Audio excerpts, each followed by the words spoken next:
በአርሲ ገጠራማ ክፍል የሚገኙ ቤተክርስቲያናት እየተዘጉ ነው። ዘማሪዋ እጅግ በጣም ትልቅ ችግር ገጥሟታል። ዛሬም በኦርቶዶክስ ላይ የፈለኩትን ማድረግ እችላለሁ ያለው አውሬ ያላሰበው ገጥሞታል። ጳጳሳት ሀገር እያጠፉ ነው ብለው ያስተማሩት መምህርም ይህንን ሰሞን እጅግ በጣም መነጋገሪያ ሆነዋል። እነዚህንና ሌሎች ወቅታዊና አስተማሪ ቪዲዮዎችን ይዘናል። ሰላም እንደምናላችሁ ውድ ቤተሰቦች፣ ቸሩ አምላክ እግዚአብሔር የተመሰገነ ይሁን። እኔ እጅግ በጣም ደህና ነኝ። ሁላችሁም እንዳላችሁበት የሰዓት አቆጣጠር እንደምናላችሁ ስለ ሁሉም ነገር እግዚአብሔር ይመስገን ይገባናል። ይህንን ቪዲዮ ላይክ አድርጋችሁ ስለምትጀምሩ እጅግ በጣም እናመሰግናለን። ዛሬም እንደሁሌው ይህ ቪዲዮ 5000 ላይክ እንዲሞላ በደንብ ላይክ አድርጉት። ባለፈው ቪዲዮአችን እንደሁሌው ሽልማት ያለው ጥያቄ ጠይቀን ነበር።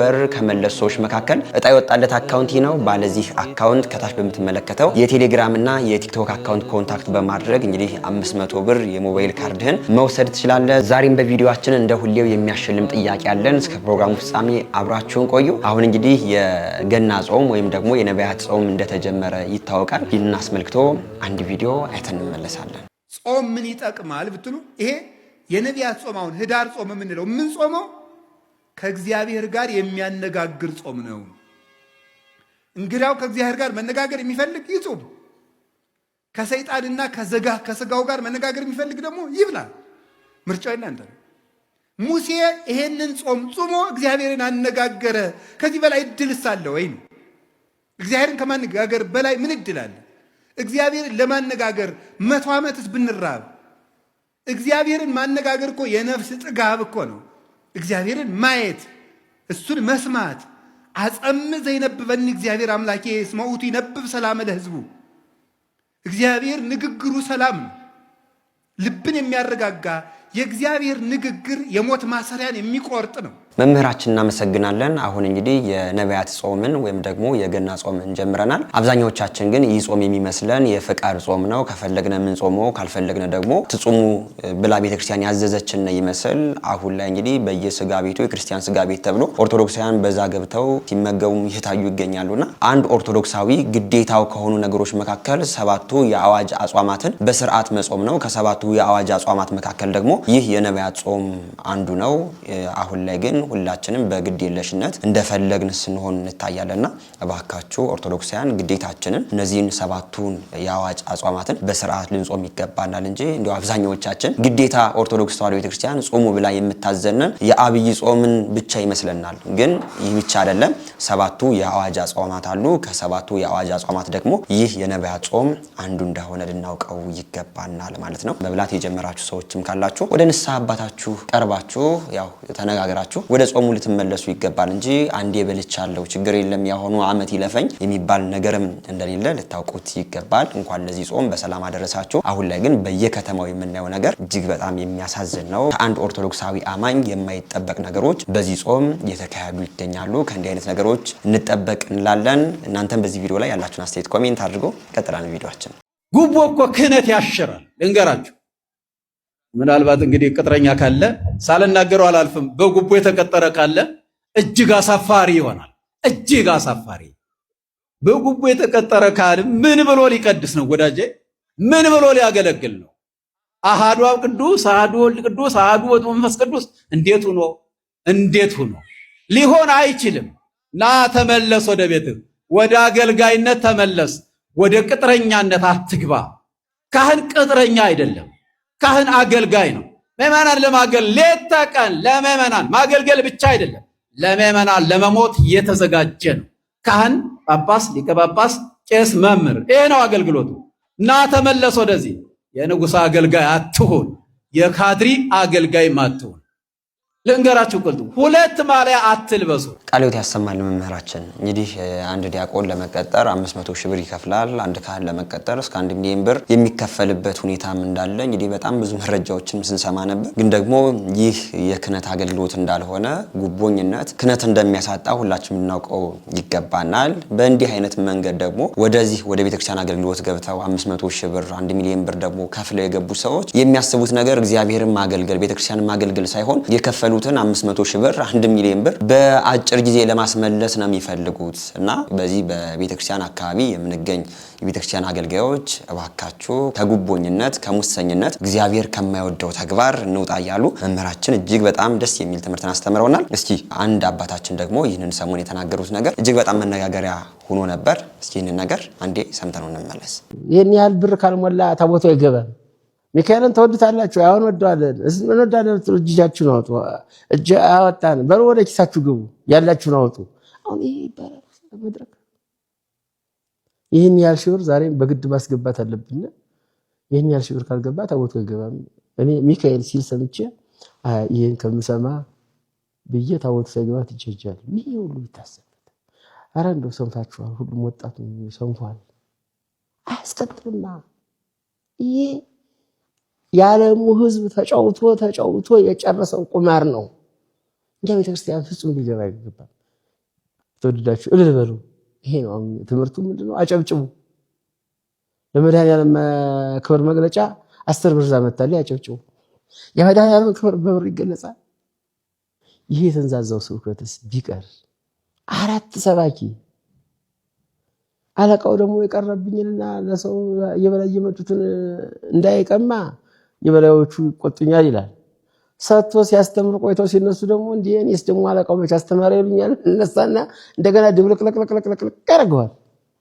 መጀመሪያው ነው ይህን ህዝብ ይሄ አስተማሪ ይመጥነዋል። አንተ በዚህ በሊቃውንት እኮ ትልቅ ነገር ትልቅ መስፈርት አለ እኮ። ዝም ብሎ አቋቋምህ መረጣው ብሎ እኮ ድንጥማ ጉያይዞ አይልም እኮ። እገሌና እገሌ መድረኩን ይመጥኑታል፣ እገሌና እገሌ እንድትወረቡ ነው እኮ የሚባለው። የሚመጥን ሰባኪ ምጥን አድርጎ በደንብ አድርጎ ካስተማረ በኋላ አስገድዶ ሊቀማው ነው እንደ ሰው።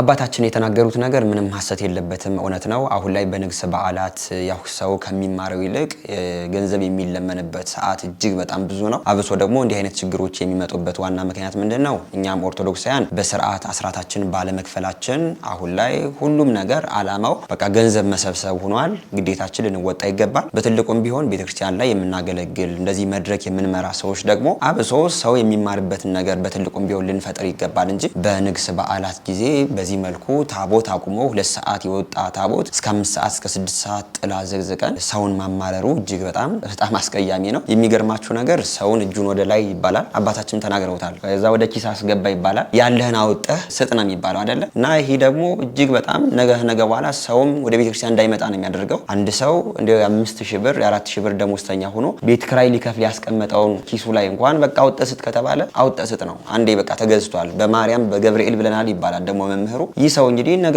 በኋላ የሚከፍለው የኪራይ የሚከፍለው ነገር ካጣ ጎዳና የሚወድቅ ሰው ነው። እና አብዛኛውን ሰው አሁን ላይ በንግስ በዓል ጊዜ እንዲህ አይነት ልመናዎች ስለሚበዙ ምንጊዜም ትምህርት የለም ብሎ ስለሚያስብ በቃ ታቦት አቁሞ ወደ ቤቱ የሚሄድ ነው እንጂ በስርዓት ታቦቱ እስከሚገባ ድረስ አጅቦ ወደ ቤቱ የሚመለስ ሰው አሁን ላይ እጅግ በጣም እየቀነሰ መምጣቱን ልናውቀው ይገባል። እንዲህ አይነት ነገሮች በቤተክርስቲያናችን ሊስተካከሉ ይገባል እንላለን። አባታችን ቃለ ሕይወት ያሰማልን። በዚህ ቪዲዮ ላይ ያላችሁን አስተያየት ኮሜንት አድርጉ። ቀጥላን ቪዲዮአችን። ታቦቱ ሸሽቷል፣ ተሰዷል። 4 ቤተክርስቲያኖች 4 ደብሮች ቤተክርስቲያናቸውን ዘግተው ማህበረ ካህናቱም ጭምር ከታቦቱ ጋር አብረው ወደ ከተማ ተሰደዋል። ዛሬም የአርሲ ኦርቶዶክሳውያን ባለማህተቦች እየተጣሩ ይገኛሉ። ዛሬም ድረስ እየተገደሉ ነው፣ እየታረዱ ነው፣ እየተረሸኑ ነው፣ እየተጨፈጨፉ ነው፣ እንደቅጠል እየረገፉ ነው። በስልጤ ኦርቶዶክሳውያን ባለማህተቦች ላይ ያየነውና የተመለከትነው ነገር ዛሬም በአርሲ ላይ እየደረሰ ይገኛል። ካህናቱ ከነታቦታቸው እየተሰደዱ እየሸሹ ይገኛሉ። በአርሲ ምድር ላይ ተሰሙኝና ካዳመጡኝ ብፁዕ አቡነ ያሬድ ለእርሶ ጥያቄ ላቅርብ። እዛ በአርሲ ምድር ላይ እየሸሸና እየተገፈተረ እየተሰደደ ያለው ታቦት እርሶ የሚሰግዱለት ታቦት አይደለምን? እየታረዱና እየተገደሉ የሚገኙት በሃይማኖታቸው ምክንያት እየተጨቆኑ የሚገኙት ልጆች የእርሶ ልጆች አይደሉምን? ዛሬስ ኦርቶዶክሳውያን ባለማተቦች ይሁኑ አይሁኑ ብለው ይጠይቃሉን? እማምላክ ወላዲተ አምላክ እርሶን ትፋረዱት። እንደሰማችሁት ነው እንግዲህ 4 ቤተክርስቲያናት በአርሲ ገጠራማ ክፍሎች ተዘግተው ታቦተ ሕጉን እንግዲህ ካህናት ይዘው ተሰደዋል። በነግራኝ አህመድ ጊዜ እንደዚህ ሆነ የሚባለው ነገር በእኛም ጊዜ ደግሞ መጥቶ አሁን ላይ እያየነው እንገኛለን። በአርሲ አካባቢ የሚገኙ ኦርቶዶክሳውያን እጅግ በጣም መከራና ግድያ እየደረሰባቸው ስለሆነ አሁንም ከምንገደል መፍትሄም ስላላመጣንላቸው በዚህ መልኩ ቤተክርስቲያን እየዘጉ ታቦተ ሕጉን ይዘው እንግዲህ የተሰደዱ ይገኛሉና ይህንንም ሰሞን ከአንድ ቀንም በፊት ያው 3 ኦርቶዶክሳውያን በአርሲ አካባቢ ሞተዋል። አሁን ላይ እንግዲህ የሞት ዜናውን ስለተለማመድ ነው እኛም ኦርቶዶክሳውያን እንዲህ አይነት የሞት ዜና ሲመጣልን ስክሮል እያደረግን ከንፈር መጠን ከማለፍ ውጭ ምንም ነገር እያደረግን አይደለም። አባቶቻችንም በዚህ ጉዳይ ምንም አይነት መፍትሄ ባለማምጣታቸው አሁን ላይ እንግዲህ የነግራኝ አህመድ ዘመንም በዚሁ እየተደገመ ይገኛል ማለት ነው። በነግራኝ አህመድ ዘመን ወደዚህ አካባቢ ሄደው ይህንን ህዝብ አሰለሙ፣ እንደዚህ ካህናትን ገደሉ ብለን ስናነብ ይገርመን ነበር። ኦርቶዶክሳውያኑ የት ሄደው ነው እንደዚህ አይነት መከራ የደረሰባቸው? ሌሎች ኦርቶዶክሳውያን እንዴት ዝም ይላሉ የሚል ሐሳብንም ያንን ነገር ስናነብ ይመጣብናል። አሁን ላይ ደግሞ በእኛ ዘመን ደግሞ ይህ ነገር ተከስቶ እኛም ምንም ነገር ያደረግን አይደለም። አባቶቻችንም ለነዚህ ኦርቶዶክሳውያን ዝም ከማለት ውጭ ምንም አይነት መፍትሄንም አላመጡም። ሁላችንም ኦርቶዶክሳውያን በአርሲ የሚገኙ ኦርቶዶክሳውያንን በደንብ ልናስባቸው ይገባናል። መፍትሄያችን ከእግዚአብሔር ነው። በጾም በጸሎት እግዚአብሔር ከእንዲህ አይነት መዓትና ከእንዲህ አይነት መከራም እንዲያረቀን በደንብ ልለምነው ይገባናል። ድምጻችንንም በደንብ አባቶቻችን ለእንዲህ አይነት ነገር መፍትሄ እንዲያመጡ ልናሰማ ይገባን እንላለን። በአርሲ ገጠራማ ክፍል የሚገኙ 4 ቤተክርስቲያናት ቤተክርስቲያኑ ተዘግቶ ካህናቱ በዚህ መልኩ ስደት ወጥተዋል። እጅግ በጣም የሚያሳዝን ነው። ወደ ቀጣይ ቪዲዮአችን ደግሞ ስንሄድ ይህንን ሰሞን እጅግ በጣም መነጋገሪያ ከነበሩ ቪዲዮዎች መካከል እኚህ አባት ያስተማሩት ትምህርት እጅግ በጣም መነጋገሪያ ነበር። አሁን ላይ ጳጳሳቱ ሀገር እያጠፉ ነው የሚል ትምህርት ነበር። እስኪ እሱን ትምህርት ሰምተን እንመለሳለን። ጳጳስ አይሳሳትም ያላችሁ ማን ነው? ማን እንዲህ ያላችሁ? ሊዮን እኮ ፓትርያርክ ነበር፣ ተወግዞ ተለየ። ንስጥሮስ እኮ ፓትርያርክ ነበር፣ ተወግዞ ተለየ። መቅዶኒዎስ ጳጳስ ነበር። እማትሳሳተዋ ቤተ ክርስቲያን ይህች ቤተ ክርስቲያን ናት። ማን ነው አይሳሳትም ያላችሁ? ጳጳሳት ሀገር እያጠፉ ነው። ኃይል ይባሉ ይገባቸዋል። በቃ ኃይል ይባሉ ይገባቸዋል።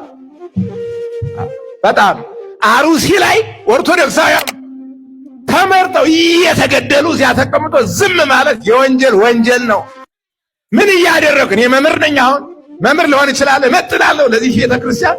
ደስ ላይላችሁ ይችላል አባቶቻችን፣ በጣም ነውር ነው። ጊዜው አይደለም። መቼ ነው ጊዜው? ለአንድ መምህር ጊዜው መቼ ነው? የቅዱስ ጊዮርጊስን ሰማዕትነት እያስተማርሁኝ በዓለም አደባባይ የዘር ሐረግ በኢትዮጵያ ምድር ኦርቶዶክስ እንዳይኖር በዓላማ በጊዜ በጉልበት ሂድን አንድስ የምትሉት ስውር እጆች ብዙ ጊዜ የፈጁ ስውር እጆች እያማሰሉ እየገደሉን እከሌን አትንካው። ስለ ግለሰብ ኃጢአት አልናገርም፣ የኔን የሚነግረኝ ያስፈልጋል። ግን ሀገር እየወደመ መሪ ሆኖ ከተቀመጠ ያ ግለሰብ አይደለም፣ ቤተ ክርስቲያን እየሞተ ስለሆነ ተው፣ ከተቻለ የኔ ይስተካከል ብሎ መጠየቅ። እምቢ ካለ ደግሞ በእርግጥ አሁን ገዳይ ቡድን ያላቸው መንፈሳዊ የሚመስሉት ግን በጣም ባለጌ የሆኑ በዚህ በቤተ ክርስቲያኑ ሳይቀሩ የሚኖሩ ሰዎች አሉ። ኃይል ይባሉ ይገባቸዋል። ጉዳይ አይደለም እና ምክንያት ሰሚ ካላችሁ ነው ይህን የምናገረው። ሰሚ ካላችሁ አባታችን እንደሰማችኋቸው ነው። በአርሲ የሚገኙ የኦርቶዶክሳውያን ጭፍጨፋ አሁንም ቢሆን የቤተክርስቲያናትም በአርሲ አካባቢ የተዘጉ ታቦተ ሕጉን ይዘው ካህናትም እየሸሹ ነው። በጣም ብዙ ህፃናት ደግሞ ወላጅ አልባ ሆነው አሁን ላይ አካል ጉዳተኞች ሆነውም ደግሞ በዚህ መልኩ አልጋ ላይ ሆነውም እያየናቸው እንገኛለንና የነዚህ የኦርቶዶክሳውያን ሞት፣ የኦርቶዶክሳውያን መሰደድ፣ የቤተክርስቲያናት መዘጋት የማያስጨንቀው እንግዲህ አባት ጳጳስ ካለ ይህ ሀገር እያጠፋ ነው፣ አሁንም ቢሆን ይህ ስራው ልክ አይደለም፣ ኃይል ይባል ይገባል የሚል መልእክት ነው ያስተላለፉ ይገኛሉ። አባታችን ያስተላለፉት መልእክት ምንም አይነት ሐሰትም የለበትም፣ እውነት ነው። አባቶቻችን አባትነታቸው ለኛ ለኦርቶዶክሳውያን ነው። ለኛ ለኦርቶዶክሳውያን ደግሞ በሐዘናችን በደስታችንም ጊዜ ከጎናችን ቆመው አባት ሆነው እንዲታዩን ነው እንጂ ብዙ ብር አውጥተን ቤተክርስቲያን ስናስመርቅ 20-30 ጳጳሳት ሆነው በደስታችን ጊዜ የሚመጡ እኛ ደግሞ ለማዕተባችንና ለኦርቶዶክሳዊነታችን ደማችን ሲፈስ በዚህ መልኩ ቤተክርስቲያናት ሲዘጉ ካህናት ስደት ሲወጡ ደግሞ አናውቃችሁም ብለው ጆሮ ዳባ ልበሱ የሚሉ የሚሉ አባቶች አሁንም ቢሆን ለቤተክርስቲያናችን ጥሩ ስራ እየሰሩ እንዳልሆነ እንግዲህ አባታችንም በዚህ መልእክታቸውን እያስተላለፉ ይገኛሉ። በአርሲ የሚገኙ ኦርቶዶክሳውያን መከራ አልቀለለላቸው አብያተ ክርስቲያናት አብሶ ደግሞ እየተዘጉ ይገኛሉና በዚህ ጉዳይ አባቶቻችን ዝም ማለታቸው ሀገር እያጠፉ ኦርቶዶክሳውያን እያጠፉ ነው እንጂ ኦርቶዶክሳውያንንም እያለሙ ሀገርንም እያለሙ እንዳልሆነ ልናውቀው ይገባናል። አባታችን የሚያስተማሩት ትምህርት ምንም አይነት ሐሰትም የለበትም። ይህን ሲሉ ግን አባታችን እንዲያው አሁንም ቢሆን የኦርቶዶክሳውያን መሞት እጅግ በጣም የሚያስጨንቃቸው ይህን ደግሞ እንዲቆም በጣም ብዙ መልእክትን ያስተላለፉ አባቶችም አሉ። እነዛን አባቶች አብሮ ጨምሮ እንዲያው ስተኛ ናችሁ ማለትም አይደለም። ግን ደግሞ በእኛ በቤተክርስቲያናችን ጳጳሳት አይሳሳቱም የሚል ትምህርትን የምታስተምር አይደለችም። ጳጳሳት አይሳሳቱም ብላ የምታስተምር የካቶሊክ ቤተክርስቲያን ናት እንጂ በእኛ በኢትዮጵያ ኦርቶዶክስ ተዋሕዶ ቤተክርስቲያን ጳጳሳት ሰው ናቸው፣ ሊሳሳቱ ይችላሉ። ግን ደግሞ እኛ ልጆቻቸው ከስተታቸው እንዲመለሱ ልነግራቸው ይገባናል ማለት ነው። አባታችን በዚህ መልኩ ይህንን ሰሞን ያስተማሩት ትምህርት እጅግ በጣም መነጋገሪያ ነበር። ሁላችንም ኦርቶዶክሳውያን በአርሲ ለሚገኙ ኦርቶዶክሳውያን አንድ ሳምንት ሁለት ሳምንት ጮኸንላቸው ዝም የምንል ሳይሆን ሁሌም ቢሆን የነዚህ እህት ወንድሞቻችን መከራቸው እስከሚቆም ድረስ ድምጽ ልንሆንላቸው ይገባናል እንላለን። እግዚአብሔር መከራውን፣ ስደቱን፣ ጭንቀቱን ያቅልላቸው እንላለን። በዚህ ቪዲዮ ላይ ያላችሁን አስተያየት ኮሜንት አድርጉ።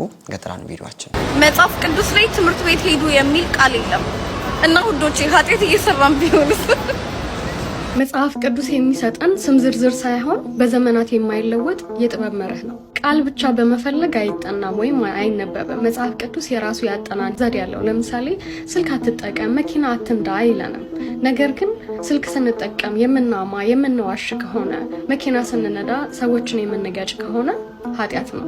ነገር ግን በአግባቡ ከተጠቀምናቸው ወደ በረከቶቻችን የምንሄድበትን መንገድ ሊያቀሉልን ይችላሉ። ትምህርት የእግዚአብሔርን ዓለም እንድናስተዳድር የተሰጠን መሳሪያ ነው። መሳሪያው ደግሞ ኃጢአት አይደለም። ኃጢአት የሚሆነው ስንፍናና ትዕቢት ሲቀላቀሉ ነው። በመጽሐፍ ቅዱስ ትእዛዝ እግዚአብሔር እውቀት የሌላትን ነፍስ አይፈልግም።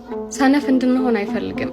ትምህርት ደግሞ ልፋትንና ትጋትን ይጠይቃል። እውቀት የተከለከለ ቢሆን ኖሮ፣ ትምህርት ቤት መሄድ ኃጢአት ቢሆን ኖሮ መጽሐፍ ቅዱስ ላይ የምናውቃቸው ታላላቅ በአገልግሎት የምናውቃቸው ምሁሮች፣ ጀግኖች ማገልገል ባልቻሉም ነበር። ነገር ግን እነሱ በዘመኑ የነበረውን በጣም ብዙ ትምህርት በሚገባ ወስደዋል። ለምሳሌ ሙሴ በግብፅ ንጉሳውያን ስርዓት የነበረውን ትምህርት በሙሉ ተምሯል። ያንንም እውቀት ደግሞ ለእስራኤላውያን ሕግጋትን ለመጻፍ ተጠቅሞበታል። ዳንኤልን ብናነሳ ደግሞ የባቢሎናውያንን ትምህርት በሙሉ ተምሯል። እናም በዛም ክብርን አምጥቶበታል። ቅዱስ ጳውሎስ የኦሪት ሕግና ፍልስፍናን ከታላቁ መምህር ከገማሊያ እግር ስር ሆኖ ተምሯል። ስለዚህ ወንጌልን በአስተውሎት ለዓለም እንዲያስፋፋ ረድቶታል ማለት ነው። እግዚአብሔርን መፍራት የትምህርታችን ሁሉ ማዕከል መሆን አለበት። ቅዱስ ጳውሎስ እውቀት ያስገምታል፣ ፍቅር ግን ያንጻል ብሏል። ይህ ማለት እውቀት በሁለት ወገን እንደተሳለ ሰይፍ ነው የምንይዘው። ለምሳሌ ፍርሃትና እግዚአብሔርን ከያዝንበት እውቀታችን መባረክ ይሆናል። በተቃራኒው ደግሞ ወደ ትዕቢት ወደ ክህደትም ደግሞ ሊወስደን ይችላል ማለት ነው። ስለዚህ ሳይንሱን፣ ታሪኩን፣ ሂሳቡን ስንማር እግዚአብሔርን በፍቅር ለማገልገል የፈጠረውን ዓለም እንድንረዳ ራሳችንን ለመገንባት ሌሎችን ለመጥቀም ለምሳሌ አስተማሪው፣ ፖሊስ፣ ዶክተር በመሆን እግዚአብሔር በፈጠረልን አእምሮ ተጠቅመን ሌሎችን የምናገለግልበት መንገድ ከሆነ እንደውም የምንባረክበት ነገር ነው የሚሆነው። ቪዲዮውን የሰራችሁ ለቀልድ እንደሆነ አውቃለሁ፣ ግን በዛው ለምን ከተማርንበት ሀሳቦችን ሼር አላደርጋችሁም ብዬ ነው። የእናንተንም ሀሳቦች አስቀምጡልኝ። አመሰግናለሁ። እናመሰግናለን እህታችን። እንግዲህ ከእርሷ ሀሳብ ላይ የምንጨምረውም የምንቀንሰውም ነገር የለም። ያው እኔም ብናገር ማብዛት ነው። በኦሪትም በሐዲስም ብንሄድ ሁሉም ቅዱሳን አባቶቻችን እንደ ወደ ቅድስና ማዕረግ የደረሱት በትምህርት ነው እንጂ ዝም ብለው ወደ ቅድስና ማዕረግም እንዳልመጡ ልናውቀው ይገባናል። ትምህርት የሁሉም ነገር መሰረት ነው ብላ ደግሞ እጅግ በጣም ብዙ ታሪኮችን ማንስታ አስተምራናለች። እግዚአብሔር አገልግሎት ዘመንሽን ያርዝመው እንላለን። ወደ ቀጣይ ቪዲዮአችን ደግሞ ስንሄድ ይህንን ሰሞን እጅግ በጣም መነጋገሪያ ከነበረው ርዕሰ ጉዳይ መካከልም እንግዲህ እህታችን ዘማሪት አቦነሽ አሁን ላይ በህመም እንደምትገኝ እየሰማን እንገኛለን። ይህንን አስመልክቶ እንግዲህ ዘማሪዋ ያለችበትን ሁኔታ በዚህ መልኩ ልጇን መልእክት እያስተላለፈች ነበር። እስኪ ይህንን ነገር አድምጠን እንመለስ። እናቴ ታማብኛለች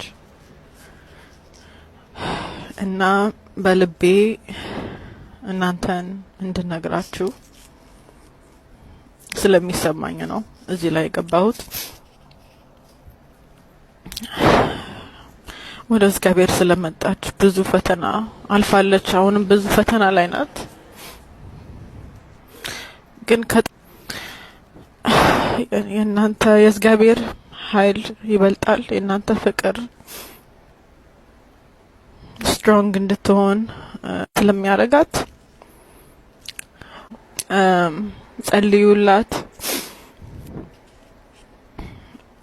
ፖስት የምታረጉላትም ታጋርጉላት፣ ያጽናናታል። እናንተን በጣም ነው የምትወደው። እርሱ መቅደሱ ሞላው የምሕረት ልብሱ ከፍ ባለ ድምፅ እንጮኻለን እግዚአብሔርን እናመልካለን ለስላሴ ክብር እንዘምራለን።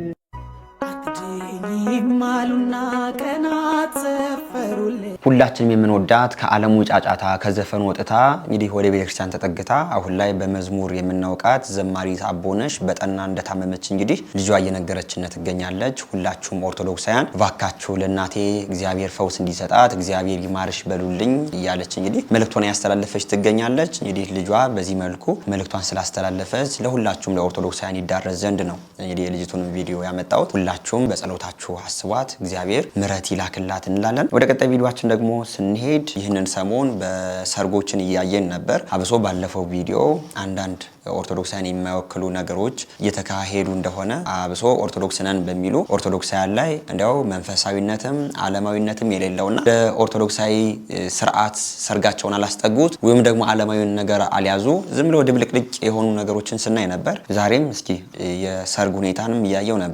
ሰውን ይላከልኝ። እስኪ ቪዲዮን አይተን አብረን አስተያየት የምንሰጥበት ይሆናል።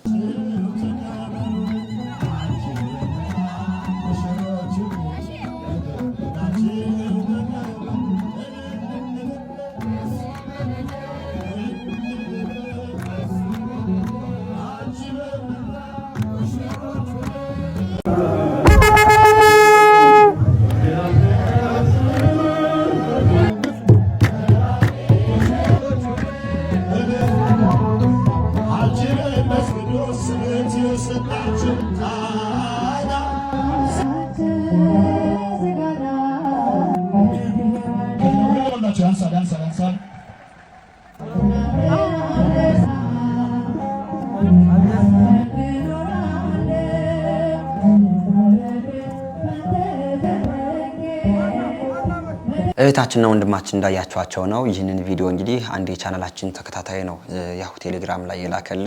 ያው እህታችንና ወንድማችን ሰርጋቸውን በዓለማዊ ነው እየፈጸሙ የሚገኙት። ግን ደግሞ ሰርጋቸው በዓለማዊ የተፈጸመ በመዝሙር ነው የታጀቡ የሚገኙትና እንዲያው መንገዳችን ዓለማዊ ሆኖ ግን ደግሞ መንፈሳዊ ለማስመሰል በዚህ መልኩ እንዲያው ብር ስላለን ብቻ ዘማሪ አስመጥተን ማዘመሩ አሁንም ቢሆንም ጥቅም የለውም። እግዚአብሔር ያው ትዳራቸውን በስጋው ደግሞ አድርገው መልሳቸው ከሆነ ችግር የለውም። በዚህ መልኩ ምላሻቸውን ቢያደርጉ ግን ደግሞ በዓለማዊ መንገድ እየተዳሩ መዝሙር ማድረጋቸው ምንም አይነት ጥቅም የለውም። ቤተክርስቲያናችን የምታውቀው ህጋዊ ብላ የምትይዘው እኛ ኦርቶዶክሳውያን በስጋው ደሙና በተክሊል የምናገባበትን መንገድ ነው እንጂ በዓለማዊ መንገድ እያገባን በዚህ መልኩ 10 መዝሙር ብንዘምር የፈለግነውን ነገር ብናደርግ ምንም ህጋዊ መሆን እንደማይችል እናውቀው ይገባል። አንድ ኦርቶዶክሳዊ ግዴታ ትዳሩን መፈጸም ያለበት በስጋው ደሙና በስርዓተ ተክሊል ሊሆን ይገባል ማለት ነው። ምንም ለነዚህ ሰዎችም እህት ወንድሞቻችንም አስተያየትም አያስፈልግም። መንፈሳዊ ለማስመሰል ግን ዓለማዊ ሰርጎችን እንደው ገንዘብ ስላለን ብቻ እንዲህ አይነት መንፈሳዊ ኢቨንቶችን ከሚያዘጋጁ ሰዎች እያመጣን እንዲህ አይነት ነገሮችን ማድረጋችን ጥቅም የለውም። መንፈሳዊ ኢቨንት የምትሰሩ ሰዎች ደግሞ እንዲህ ዓለማዊ ሰርግ ላይ ሳይሆን እናንተ መገኘት ያለባችሁ በስርዓተ ቁርባንና በስርዓተ ተክሊል ከሚደረጉ ሰርጎች ያው እንዲህ አይነት ነገሮችን መዝሙሮችንም ዘማሪዎችን ማመጣችሁ ልታዘምሩ ይገባል እንጂ ሰርጉ ዓለማዊ ሆኖ 10 ብንዘምርለት 10 የፈለግነውን መንፈሳዊ ነገር ብናደርግለት ትዳራችን በስጋው ደግሞ የተዋጀ ካልሆነ ምንም አይነት ጥቅም እንደሌለው ልናውቀው ይገባናል። እስኪ ስለዚህ ሰርግ የምታውቁት ካለ ምላሽ ይሁን ሰርግ ይሁን እስኪ የምታውቁ ሰዎች ካላችሁ ኮሜንት አድርጉት። ምላሽ ከሆነ ችግር የለውም። በመጀመሪያው ቀን በስርዓተ ተክሊል በስርዓተ ቁርባን ጋብቻቸውን ፈጽመው ካባቸውን ደርበው ዛሬ መልሳቸው ከሆነ ምንም አይነት ችግር የለውም። ዘማሪ ቢመጣ ምንም ቢሆን በመንፈሳዊነት ስላሰሩት በስጋው ደግሞ ትዳራቸውን ስላጸኑት ምንም ችግር የለውም። ግን ደግሞ ሰርጋችን ባለማዊ ያደረግን 10 መዝሙር ብንዘምር ግን ምንም አይነት ጥቅም የለውም እንላለን። በዚህ ቪዲዮ ላይ ያላችሁን አስተያየት ኮሜንት አድርጉ። እንዲያው አንድ የቻናላችን ተከታታይ ይህን ቪዲዮ ስለላከው ብዬ ነው ይህን ቪዲዮ ያመጣሁት። በቪዲዮ ላይ ያላችሁን አስተያየት ኮሜንት አድርጉ። እስኪ ቀጥላን ቪዲዮአችን። አሁን ጽዋ ስትጠጡ ልክ እንደ ቁርባን እንደዚህ አፋችሁን የምታሽጉ ሰዎች አላችሁ ጽዋ ላይ ከዛ ይፍቱኝ ሁሉ ብላችሁ ማለት ነው። ጽዋው ላይ ግን ምንድነው ያለው? በማርያም ንገሩ። ጽዋው ላይ ምንድነው ያለው? ምነው ጽዋ የለም የሚጠጣ ጽዋው ውስጥ ምንድነው ያለው? ምን አላችሁ? ከፋችሁ እንዴ? ጽዋው ውስጥ ምንድነው ያለ? ንገሩኛ። ጠላ እና ለጠላ ነው እንደዚህ አጎብድደ የምትሄደው? በጣም እኔ በዚህ ጉዳይ ላይ ክርስቲያኖች በደንብ አውቃለሁ። ፍቅር ነው። እመቤታችንን ትወዳላችሁ፣ ከዛ መሶበ ወርቁን ትሳለማላችሁ። ይሄም ወይ አልተጸለየበት ወይ አልተቀደሰ። እዚህ ቤተ ክርስቲያን ውስጥ አንቲ ውጡ መሶበ ወርቅ ንጹህን ተውስቴታ መና ህቡ በውስጧ ረቂቅ መናን ያዘች መሶበ ወርቅ አንቺ ነሽ እያልን ምን ዘምርላታ። እሷ ምሳሌ ናት። ምናልባት ግልጽ አላረገው አለፌ ድንግዝግዝ እንዳትሉ። ማክበራችሁ መልካም ነው። ጽዋን እየተቃወምኩ አይደለም፣ ማህበርን እየተቃወምኩ አይደለም፣ ሊሆንም አይችልም። ግን የምትሰግዱት ነገር አለ። ለመሶብ መስገዳችሁን አቁሙ። በዚሁ አጋጣሚ ስዕል ቢሆን እሺ ይሰገዳል። ከዚያ ደግሞ በውስጡ ጠላ እችንም ተዋት፣ ወይ ደግሞ አርጉበት። እኔ ከጠላ ጋር ምን ግንኙነት እንዳለ ካለ እንግዲህ በኋላ ያው እንዳልኳችሁ ታላላቆች ይናገራሉ። እና ትንሽ ለየት ልክ እንደ ቁርባን እንደ ቆራቢ ነው አካሄዱ ራሱ። በጣም እኮ የሚገርም ነው። እና ክብሩ ይኑር። ግን መሶበ ወርቅን እንደ ባዶ ስዕል የሌለበትን መሶብ እንትን አልበሳችሁ የምታረጉት ነገር እሱም ምናልባት ለሌሎቹ መሳለቂያ ከማድረግ ውጭ ሌላ ጥቅም የለውም። ክብሩን እየተቃወምን አይደለም፣ ጽዋውን እየተቃወምን አይደለም፣ እሱን አይደለም።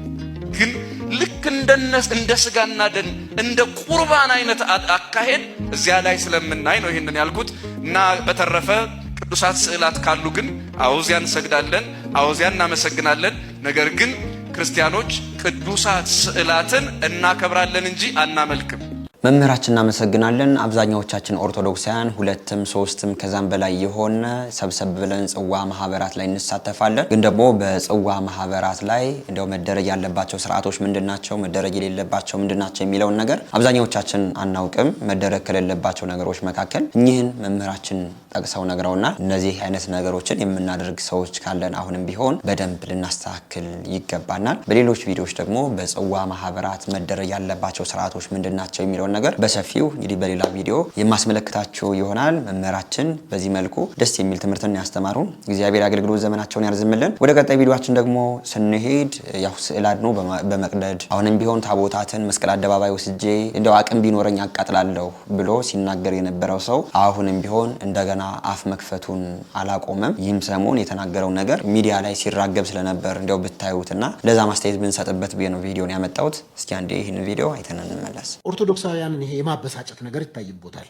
የማናደድ ከዚህ በፊት ትምህርቱን የተሳሳተ ትምህርቱን ስናገር ሊናደዱ ይችላሉ። የማበሳጨት ነገር፣ ፕሮቮክ የሚያድርግ ጸበኝነት ነገር ይታይቦታል። መስሎት አይቶ ለምን መሰሎት እንደዛ ያልኩት? ያም ስለሆነ ለስር ሁሉ ዳርጎታል። ታስረዋል። ወደ እስር የገቡበት ራሱ አንዱኛው እነሱ ምስሎችን፣ ስዕሎችን ቅዱሳት ስዕል ሊሆን ስዕል አድኖ ብቻ የጠራ እውቀት ስለሌለኝ እርሱ ያርሙኛል ስለሚያውቁ አቃጠሉ፣ ቀደዱ። መቀደድም መቃጠልም ማለት ዝም ተባሉ። ከዛ ደግሞ የኢትዮጵያ ኦርቶዶክስ ቤተክርስቲያን ታቦታት በሙሉ ተሰብስበው መስቀል አደባባይ ተከማችተው መቃጠል አለባቸው አሉ። ምኞቴ አሉ። እድሉም ቢያገኙም ያደርጋሉ ማለት ነው። ቢሰጠኝ 100%። ለዚህ ብዙ ኦርቶዶክሳውያን ተበሳጭተዋል። ወንጌልን በፍቅር ነው እንድንነግር መጽሐፍ የሚያዘን። ለምንድን ነው እርሱ ቁጣ የሚለው? በጣም ጥሩ እንትኑ ያበሳጫል። ትምህርቱ ነው የሚያበሳጨው እንጂ ሰዎችን ዛሬ መወዳቸዋለሁ፣ ቤተክርስቲያኗ ዛሬ መወዳታለሁ። ነገር ግን ትምህርቱ ያበሳጫል። ለምሳሌ ስዕል አድኖ ለምን ቀደድክ ካልክ በስዕል ድግምት ተሰርቶ ጥንቆላ ተሰርቶ ሰዎች ይገደላሉ። ለምን በስዕል ሰዎች ይገደላሉ?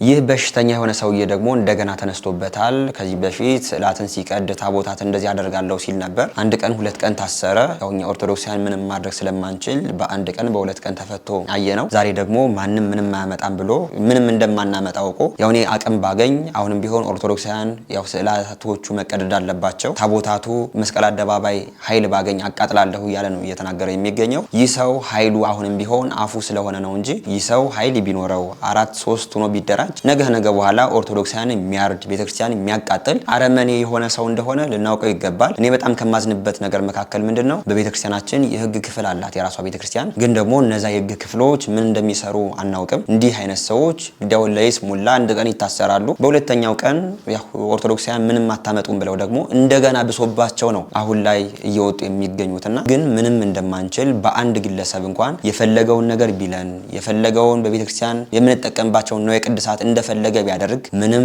ማድረግ የማንችልበት አቅም ላይ ግን እንደደረስን እያየነው እንገኛለን። እባካችሁ ቤተክርስቲያን የህግ ክፍል እባካችሁ አሁንም ቢሆን ቤተክርስቲያን የምትከፍላችሁ እናንተ ስራ እንድትሰሩ ነው እንጂ እንዲያው ቁጭ ብላችሁ የቤተክርስቲያንን ጥፋት የቤተክርስቲያንን በዚህ መልኩ ግለሰቡም ቡድኑም እንደፈለገ ሲያደርጋት ዝም እንድትሉ እንዳልሆነ ልታውቁት ይገባል እንላለን። ይህ ግለሰብ ብቻውን በዚህ መልኩ በእርሱ ምንም አይነት ኃይል እንደሌለን የነገረን ይገኛል ማለት ነው። ያሳዝናል። በቪዲዮ ላይ ያላችሁን አስተያየት ኮሜንት አድርጉ። እንቀጥላለን ቪዲዮአችን። ጾም በጣም ብዙ ጥቅም አላት። ሰው በጾም ወቅት ሲጸልይ መንፈሳዊ ስሜት ይሰማዋል። ሌላ ቀን የሰማው ቃል እግዚአብሔር ያላስለቀሰው ልቡን ያልነካው ይነካዋል። ወጥንተ ኩሉ ገድል ሰናይት የመልካም በጎ ስራ ሁሉ ምንጭ ነች። በሌላ ስፍራ ደግሞ ወታጸምም ኩሎ ፍትወታ ተዘስጋ የስጋን ምኞት ሁሉ ምን ትላል?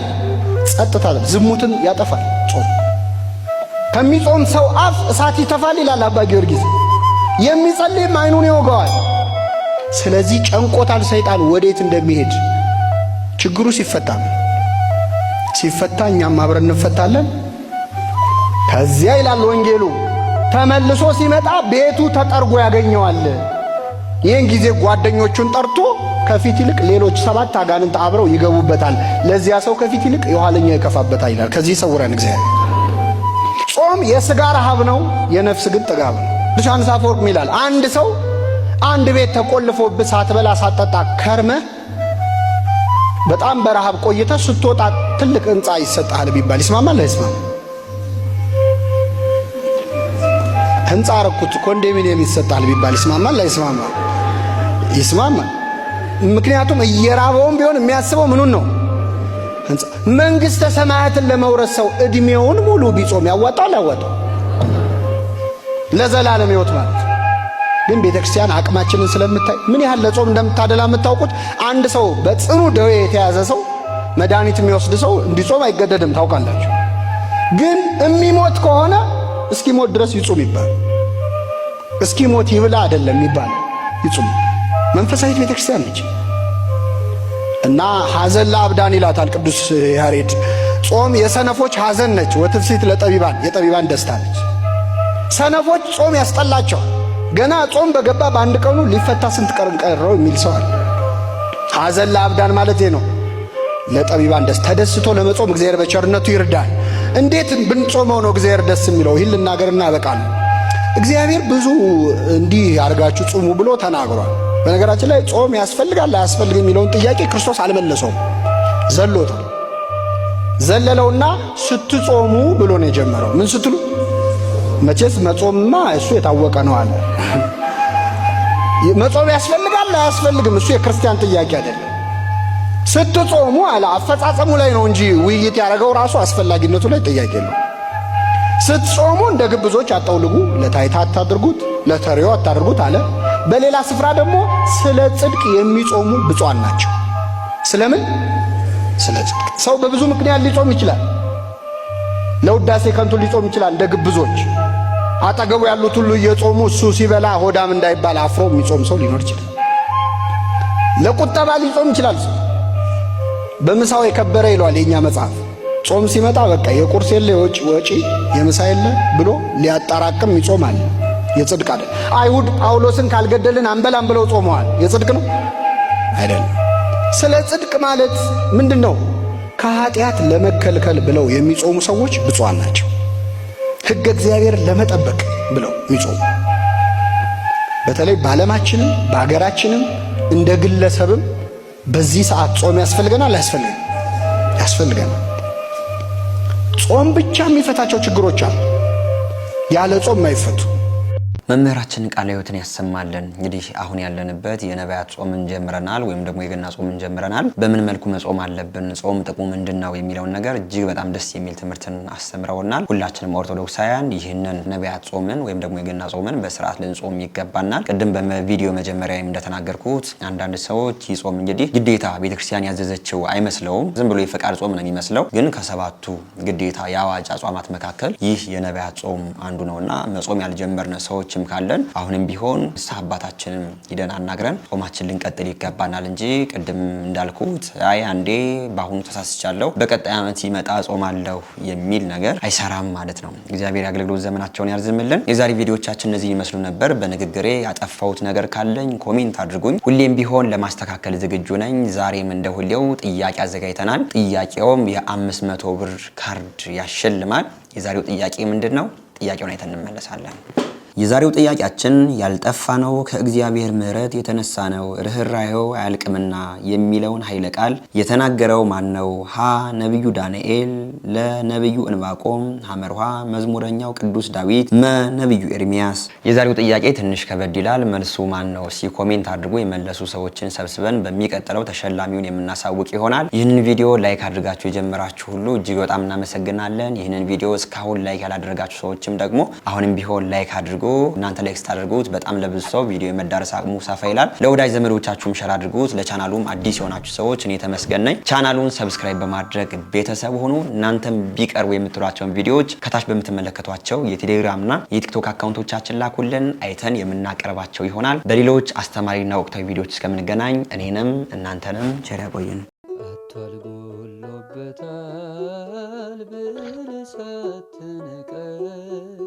ለዚህ ያደረስከኝ ጌታዬን የማነኝ ይሞላል አይቀርም ባንተ ሸለቆዬ ጠብቃለሁና ቀንህን ጌታዬ።